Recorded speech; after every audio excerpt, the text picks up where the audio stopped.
पढ़ लो।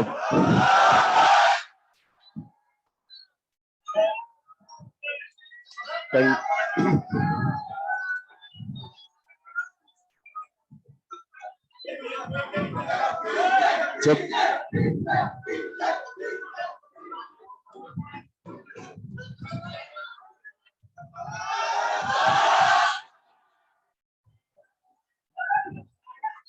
अच्छा पढ़ लो पहले। तो जो अच्छा आधे घंटे का बचा वो तो पढ़ लो पूरा सिलेबस। सिलेबस तो पूरा कर ले।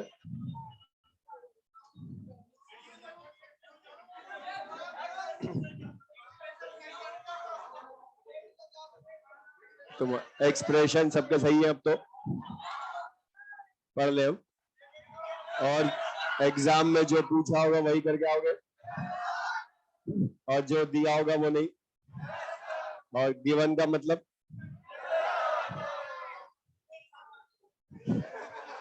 अच्छा पढ़ ले हम।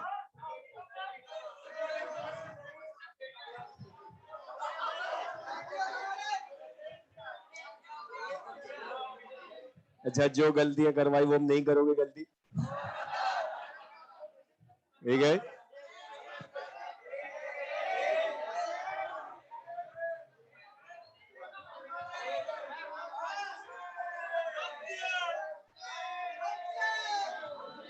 अच्छा हो गया, अच्छा लग रहा है।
लॉ ऑफ इक्विवेलेंस अब पढ़ ले हम। अब लॉ ऑफ इक्विवेलेंस जो हमने लास्ट क्लास में बोला था इक्विवेलेंट कंसेप्ट। अब इक्विवेलेंट कंसेप्ट के अकॉर्डिंग हमने बोला था कि उसमें नंबर ऑफ इक्विवेलेंट्स कैलकुलेट कर सकते हैं हम। अच्छा नंबर ऑफ इक्विवेलेंट्स जो हमने पहले पढ़ चुके हैं वो मैं अगर बोलूं तो नंबर ऑफ इक्विवेलेंट्स कैलकुलेट करने के तो हमने 3 टाइप के फॉर्मूले पढ़े थे। जैसे मोल कंसेप्ट में सारी कैलकुलेशन यूजिंग मोल्स करते हैं, सेम वैसे इक्विवेलेंट कंसेप्ट में यूजिंग नंबर ऑफ इक्विवेलेंट्स करते हैं। और उसके अकॉर्डिंग n इंटू वी भी हमने पढ़ा। लेकिन अगर बता मास गिवन हो तो मास बाय इक्विवेलेंट वेट, लेकिन इसकी जगह अगर मोल्स गिवन हो तो भी मोल्स इनटू वैलेंसी फैक्टर। तो ये तीनों हमने फॉर्मूले बहुत चैप्टर्स में यूज करे। लेकिन जैसे हमने पढ़ा था कि अगर मोल्स की केमिकल रिएक्शन यूज करते हैं, नंबर ऑफ मोल्स को अगर केमिकल रिएक्शन में यूज करते तो सबसे पहले उसके लिए बैलेंस्ड इक्वेशन लिखते थे। लेकिन मतलब वहां पर बैलेंस्ड इक्वेशन में जो कोएफिशिएंट्स होते हैं वो तो मोल को शो करते हैं और नंबर ऑफ मोल्स अलग अलग रिएक्शन में डिफरेंट डिफरेंट होते हैं। बट यहाँ पर जब नंबर ऑफ इक्विवेलेंट्स को यूज करेंगे तो फिर हम किसको यूज करते हैं, लॉ ऑफ इक्विवेलेंस। और बता इसको हमने आयनिक में बफर सॉल्यूशन वाले क्वेश्चंस या टाइट्रेशन में यूज करा कि एसिड बेस जब भी न्यूट्रलाइज होते हैं या at the end point of titration acid and base के नंबर ऑफ इक्विवेलेंट्स इक्वल हो जाते। अब लेकिन वो सब हम किसके अकॉर्डिंग करते थे, लॉ ऑफ इक्विवेलेंस। तो लिख रही है अब इसके डिफरेंट स्टेटमेंट्स जो हमने अलग अलग चैप्टर्स में यूज करे उसका मेन स्टेटमेंट लिख ले first. According to this law, according to this law, equal number of equivalents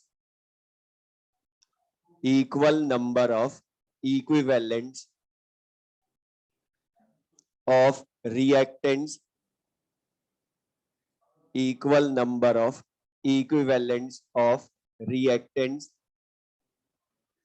react with each other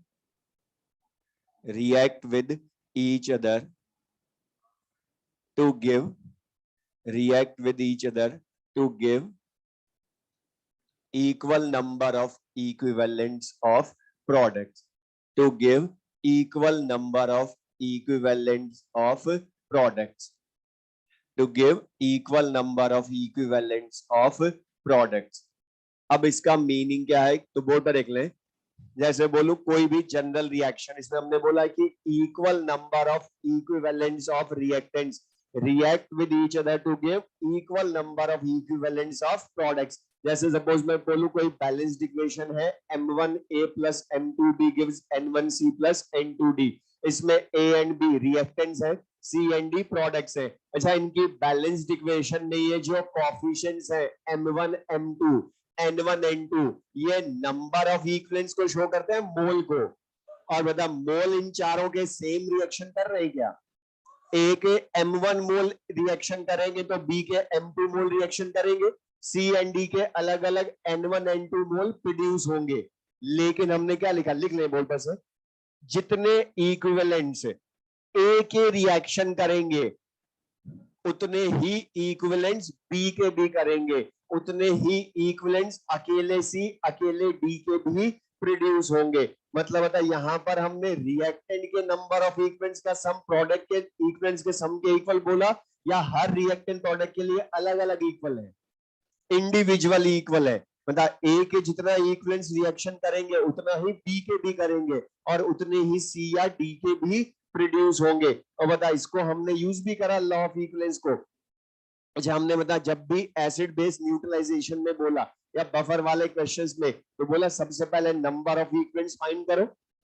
और बता हमने क्या बोला, जिसके कम नंबर ऑफ इक्विवेलेंट्स होते हैं उसी को हमेशा लिमिटिंग रिएजेंट बोला। क्यों? क्योंकि बता हमेशा करेंगे तो इक्वल रिएक्शन ही ना हो।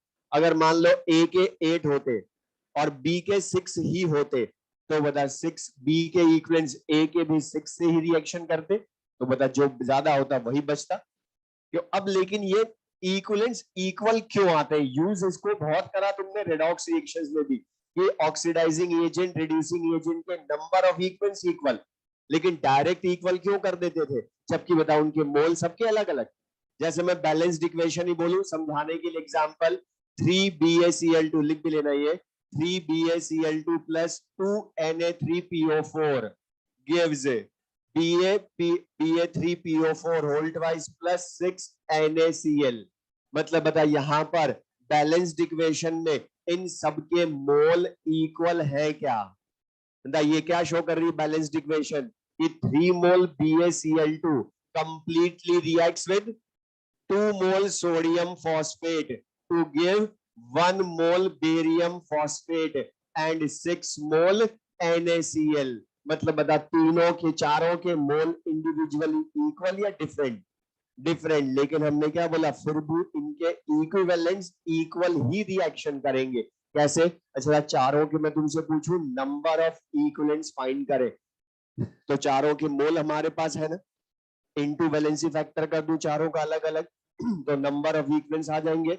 अच्छा, ये एसिड है, बेस है, सॉल्ट है, और सॉल्ट्स का valency factor total positive charge, charge मत बोलो क्योंकि वो आयन का होता है, टोटल पॉजिटिव चार्ज।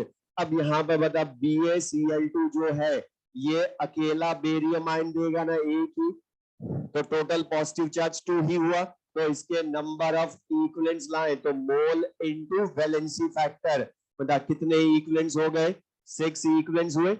अच्छा, इसके मोल 2 है लेकिन वैलेंसी फैक्टर लाऊं तो बता ये जो है सोडियम आयन, यहाँ पर एक सोडियम आयन, लेकिन 1 इस पर चार्ज +1 है लेकिन ये है 1 है 3 है, तो टोटल पॉजिटिव चार्ज 3 हो गया, तो बता इनटू 3 कर दोगे तो नंबर ऑफ इक्विवेलेंट्स कितने हो गए, इसके भी 6 ही रिएक्शन कर रहे हैं, जबकि मोल अलग अलग है। अच्छा, इसका मोल 1 बेरियम फॉस्फेट 1 बेरियम पर चार्ज +2, लेकिन तीनों का कितना हो गया 6 टोटल पॉजिटिव चार्ज, सारे केटाइंस के चार्जेस का सम ही टोटल पॉजिटिव चार्ज। तो 1 × 6 में कितने इक्विवेलेंट्स हुए, इसके भी 6 ही हुए। अच्छा, मोल इसके 6 है लेकिन वैलेंसी फैक्टर इसका एक ही, क्योंकि NaCl एक ही देगा। तो बता नंबर ऑफ इक्विवेलेंट्स इसके भी कितने आए, 6 इक्विवेलेंट्स ही हुए ना।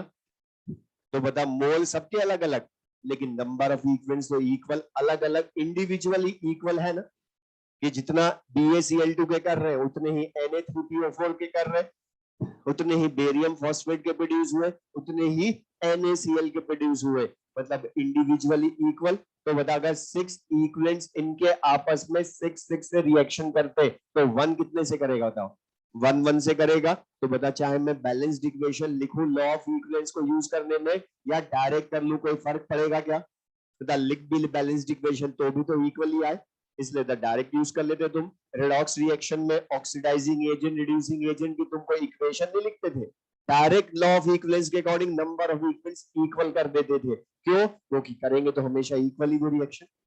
अब इसी का दूसरा स्टेटमेंट जो हमने बहुत यूज कर लिया, आयनिक में भी लिख ले second as it is board पर से, मतलब न्यूट्रलाइजेशन रिएक्शन हो तो न्यूट्रलाइजेशन रिएक्शन में मतलब रिएक्टेंट्स कौन होते हैं, बोलो एसिड एंड बेस। और बता कोई भी रिएक्शन होगी तो उसमें equal number of equivalents reaction करते, इसीलिए बता हमने पढ़ा भी था एंड पॉइंट ऑफ टाइट्रेशन या न्यूट्रलाइजेशन पर दोनों के नंबर ऑफ इक्विवेलेंट्स इक्वल होते हैं, तो number of equivalents of acid equals to number of equivalents of base.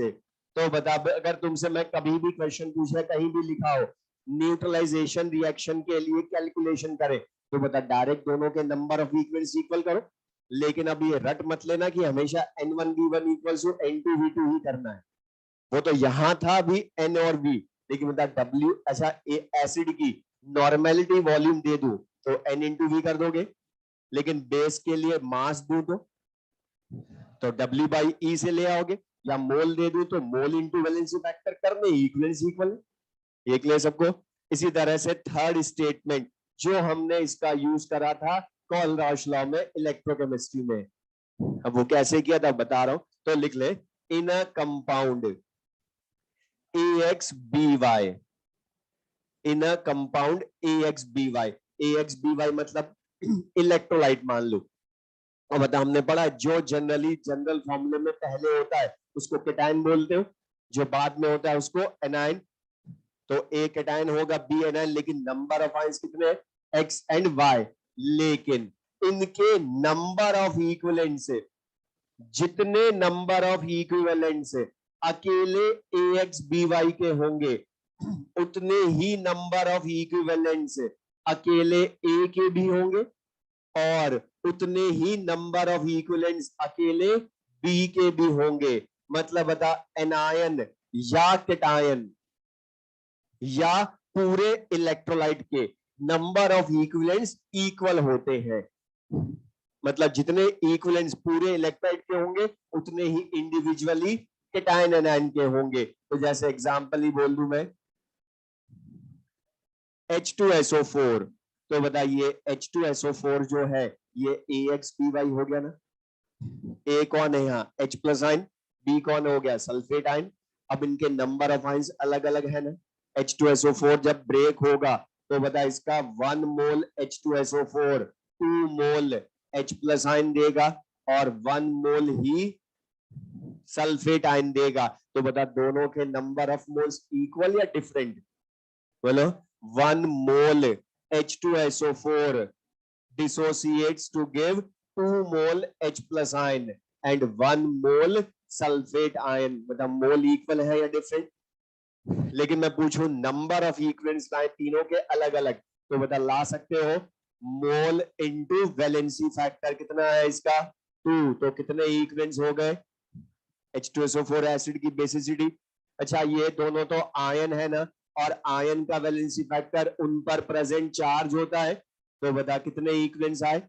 अच्छा H प्लस आयन पर चार्ज 1, तो 2 into 1, लेकिन सल्फेट आयन पर मैग्नीट्यूड देखोगे ना तो उसका चार्ज 2, तो नंबर ऑफ इक्विवेलेंस इसके भी कितने हुए 2, तो बता इंडिविजुअली इक्वल होते, तो बता मैं ये भी तो बोल सकता हूँ 2 इक्विवेलेंट्स H2SO4 से 2 equivalent H plus ion and 2 equivalent he sulphate ion produce होते हैं, तो बता 1 से कितने प्रोड्यूस होंगे 1 इक्विवेलेंट केटायन 1 इक्विवेलेंट एनायन।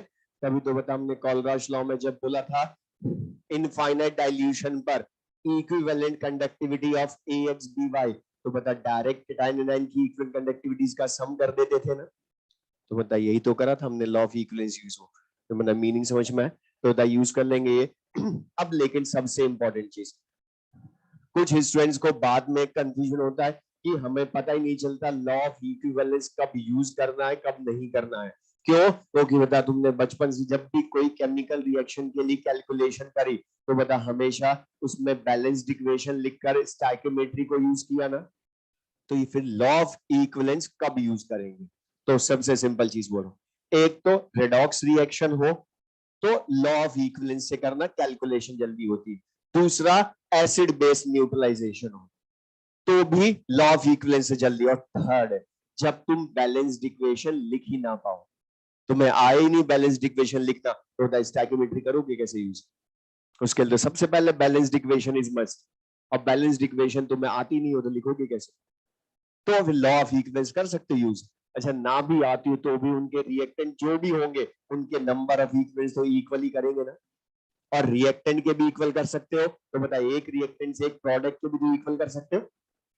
तो जैसे मैं तुम्हें अननोन सब्सटेंस दे दूंगा, मैं क्वेश्चन बोल रहा हूं, जैसे बोल देगा अननोन मेटल रिएक्शन करती है किसी से, अब बता तुम बैलेंस्ड इक्वेशन नहीं लिख सकते जब तक कि मैं तुम्हें मेटल का नाम ना बताऊं, तब तक तुम लिखोगे कैसे रिएक्शन, तो बता लेकिन उसके जो भी इक्विवेलेंट्स होंगे वो तो इक्वल रिएक्शन करके इक्वली प्रोड्यूस करेंगे ना, तो अननोन सब्सटेंस की केमिकल रिएक्शन हो तो लॉ ऑफ इक्विवेलेंस यूज करना, या एसिड बेस न्यूट्रलाइजेशन हो या रेडॉक्स रिएक्शन हो, इन्हीं में तुमने हर जगह यूज करा है, या ये इलेक्ट्रोकेमिस्ट्री वाले तो हम वैसे भी अलग से यूज कर ही लेते, इसको ज्यादा काम हमने लेना है नहीं, तो डायरेक्ट पूछ लेता है कई बार कि इसमें से कौन सा ऑप्शन करेक्ट है इनके लिए, तो मीनिंग क्लियर सबको, क्वेश्चन लिख ले जिससे क्लियर हो जाएगा।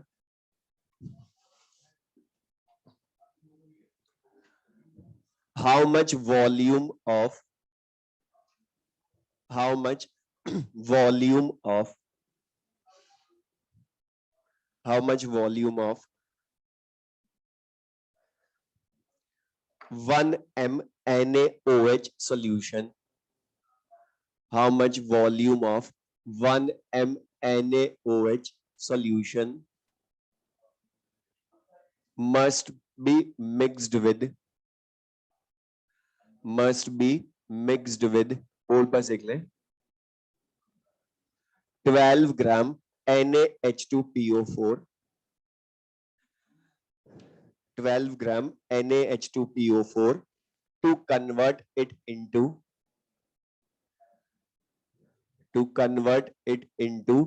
Na3PO4, Na3PO4।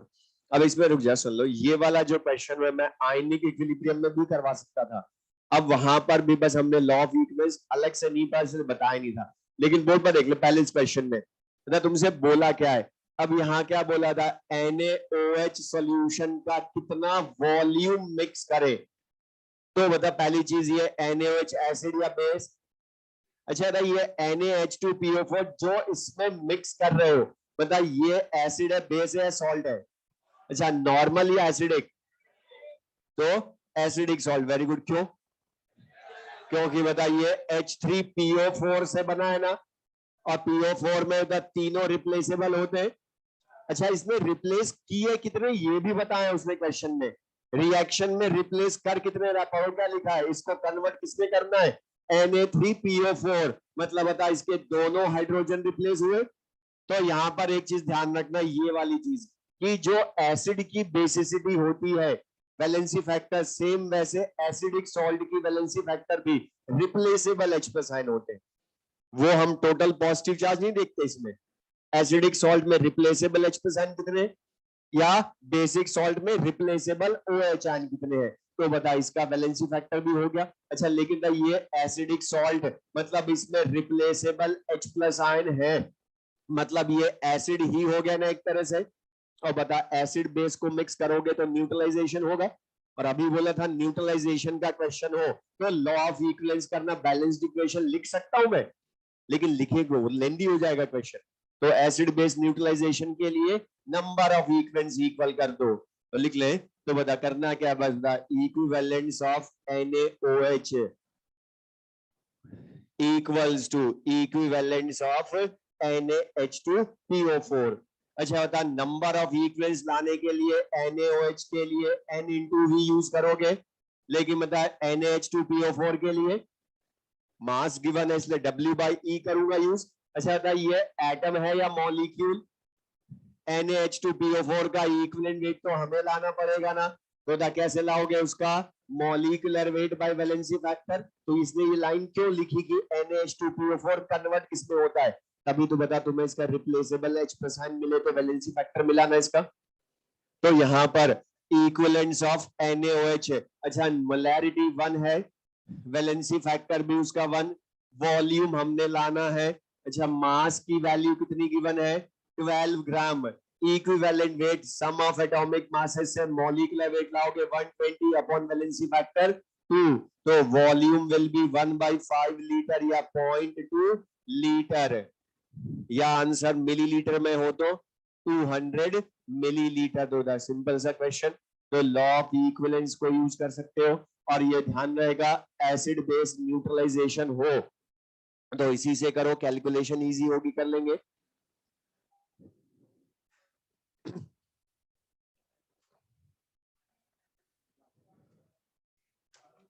नेक्स्ट क्वेश्चन लेंगे।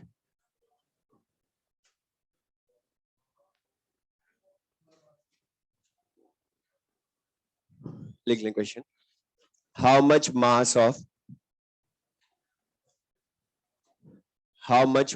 Of KOH, how much mass of KOH required for the complete neutralization of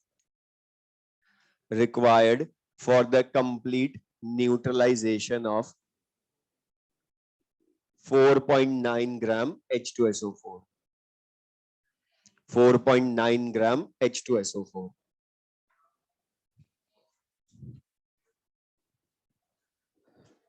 अच्छा फिर से बता, दिख रहा है KOH H2SO4 दोनों, लेकिन द एसिड और बेस है ना, फिर से ये और एसिड बेस है। तो बता न्यूट्रलाइजेशन का क्वेश्चन तो लॉ ऑफ इक्विवेलेंस से करो, जल्दी होगा। तो बता दोनों के नंबर ऑफ इक्विवेलेंट्स इक्वल कर दोगे। अब लेके बता इक्विवेलेंट्स लाने के लिए दोनों के क्या है, मासेस ही है, तो W1/E1 इक्वल्स टू W2/E2 ही करोगे। अब W1/E1 अपॉन या W2/2, अच्छा था यही जो मैंने लिखा, बता इसी को मैं W1/W2 इक्वल्स E1/E2 लिख सकता हूँ। तो बता यही तो फैराडे सेकंड लॉ है। तो फैराडे सेकंड लॉ भी यही है कि मासेस का रेशियो उनके इक्विवेलेंट वेट का रेशियो होता है। तो बता वही तो हमने इसी से तो बोला था वो सब, और उसके लिए भी पहले यही बताया था 1 फैराडे से 1 इक्वल टू E ग्राम। तो ये तो चीज है वो, तो मीनिंग के लिए सबको ये। अब इसी बता यहाँ पर KOH का तो मास हमने लाना है। अच्छा ये दोनों जो है फिर से एटम या मॉलिक्यूल, तो फिर से इनके लिए बता इक्विवेलेंट वेट तो कैसे लाओगे, molecular weight by valency factor, अलग से लाने की जरूरत नहीं, यही रखो, कैलकुलेशन इजी करनी है हमने। अच्छा KOH का मॉलिक्यूलर वेट कितना होगा 56, पोटेशियम का एटॉमिक वेट 39, ऑक्सीजन का 16 तो 56 अपॉन वैलेंसी फैक्टर KOH का 1। अच्छा H2SO4 का मास 4.9, मॉलिक्यूलर वेट 98, वैलेंसी फैक्टर 2, तो mass of KOH will be, सबका हो गया। तो बता अब यहाँ पर न्यूट्रलाइजेशन का क्वेश्चन, यहाँ दोनों क्वेश्चन में मैं इसको स्टाइकोमेट्री से भी कर सकता था इन दोनों क्वेश्चंस को, लेकिन हमने किया नहीं क्योंकि एसिड बेस न्यूट्रलाइजेशन के जल्दी लॉ ऑफ इक्विवेलेंस से होते हैं। तो द मीनिंग क्लियर सबको ये। नेक्स्ट क्वेश्चन लेंगे।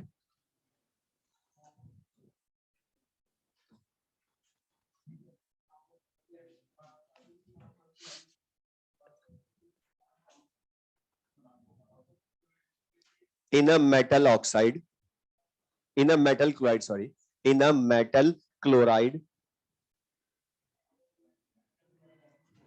in a metal chloride, 60% by mass, 60% by mass,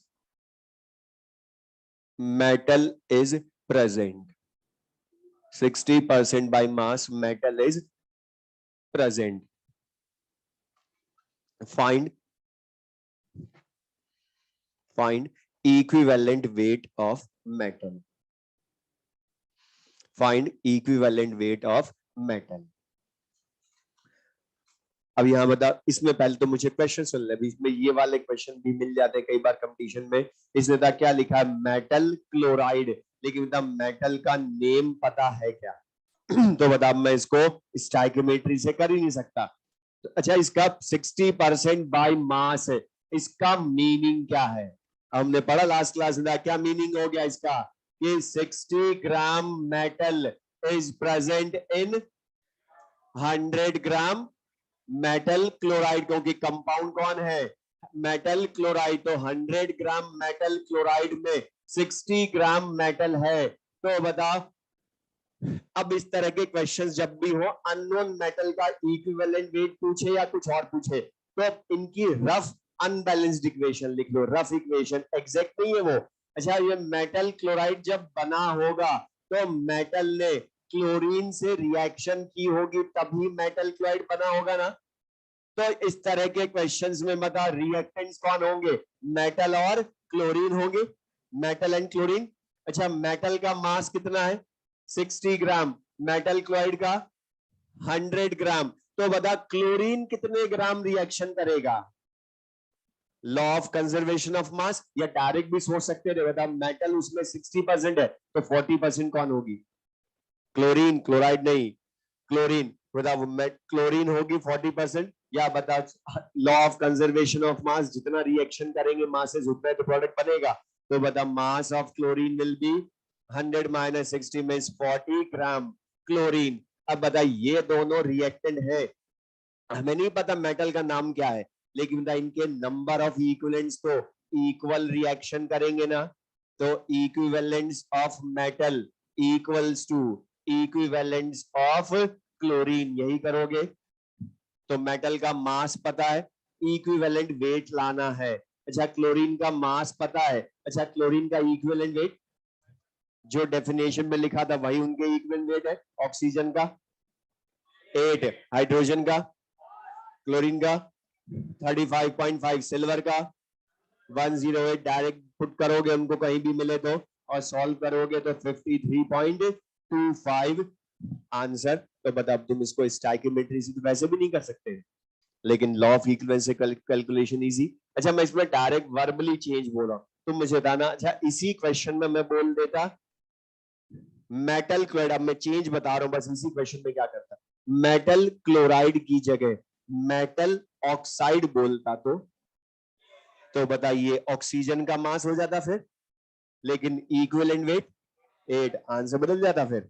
या मेटल हाइड्राइड बोल दूं तो हाइड्रोजन का, लेकिन इक्विवेलेंट वेट 1, आंसर फिर चेंज होता। तो बता, मेटल क्लोराइड बोल दे, या मेटल ऑक्साइड बोल दे, या मेटल हाइड्राइड बोल दे, तीनों में से कुछ भी बोले, बात एक ही है। कर लेंगे क्वेश्चन ये, तो ये वाला क्वेश्चन मिलेंगे, कर लोगे। अच्छा, हमने लास्ट क्लास में पढ़ा था इसी क्वेश्चन का एक और चेंज। मैं तुम्हें अगर इस मेटल की वैलेंसी दे दूं तो इसका एटॉमिक वेट ला सकते हो क्या? हमने पढ़ा था equivalent weight of atom equals to atomic weight upon valency. तो बता, वैलेंसी दे दूं तो ये ला सकते हो। अब एक चीज सुनना, एनसीईआरटी के अकॉर्डिंग तुमने बोला था इक्विवेलेंट कंसेप्ट है नहीं, तुम्हारा चैप्टर कंप्लीट हो गया था वो, उसके एनसीईआरटी के अकॉर्डिंग मॉड्यूल में तुम देखोगे तो इसके बाद उसमें लिखे होंगे मॉलिक्यूलर वेट डिटर्मिनेशन मेथड्स, जो हम ऑलरेडी मोल कंसेप्ट में न्यूमेरिकल कर चुके होंगे, और लिखे होंगे इक्विवेलेंट वेट डिटर्मिनेशन मेथड्स, जो मैं करवा चुका। अननोन एलिमेंट का मेटल, बता अभी तुमने बोला ना metal oxide, metal hydride, chloride, कर लोगे? हाँ कर लिया तुमने, तो वो कर लोगे। और एटॉमिक वेट के भी जो में एक ही क्वेश्चन, और भी मेथड्स लिखे होंगे लेकिन वो नहीं कर, और मैं इस चैप्टर में से बोल रहा हूँ सेकंड एक्सरसाइज कर लेना। ओनली, क्योंकि उसमें से कुछ उसमें लॉज भी लिखे होंगे, लेकिन लॉज खाली दो आते हैं कंडीशन में, जो ऑलरेडी मैं बता चुका हूँ। एवोगाड्रोस लॉ जो हमने यूज करा, दूसरा law of conservation of mass, और हमने बोल था लास्ट क्लास में कि जो बैलेंस्ड इक्वेशंस होती है सारी केमिकल इक्वेशंस, वो law of conservation of mass पर बेस्ड होती है। ये दो बस ध्यान रखने, बाकी जो लॉज है वो एनसीईआरटी में ही नहीं। तो जो एनसीईआरटी में वो हमने पढ़ लिया, तुम्हारा चैप्टर कंप्लीट। ठीक है, और सब अच्छे से पढ़ाई करोगे, और रिवीजन बस ध्यान से करना। पहले मैं केमिस्ट्री के लिए बोला, फिजिकल केमिस्ट्री के लिए फर्स्ट में, फिजिकल केमिस्ट्री में रिवाइज जब करो तो डायरेक्ट क्वेश्चंस कर सकते हो, लेकिन फिर जो छोटे छोटे क्वेश्चंस है वो पॉइंट्स हमें याद नहीं आते, तो एक बार पहले पढ़ लेना फिर क्वेश्चंस कर लेना, और क्वेश्चंस भी सारे नहीं करने हमने, या तो केमिस्ट्री एट ए ग्लांस कर लो, या जो हमने सेकंड एक्सरसाइज है मेनली एग्जाम वाली, उससे हम आने वैसे ही क्वेश्चन, तो कोई टफ नहीं आना, तो सब प्रैक्टिस सेलिब्रेशन मिलोगे। All the best. ठीक है, अभी दूसरी क्लास है तुम्हारी, ब्रेक नहीं है, ब्रेक नहीं है अभी तुम्हारा। ठीक है, अरे क्लास दूसरी क्लास सर के क्या बोल,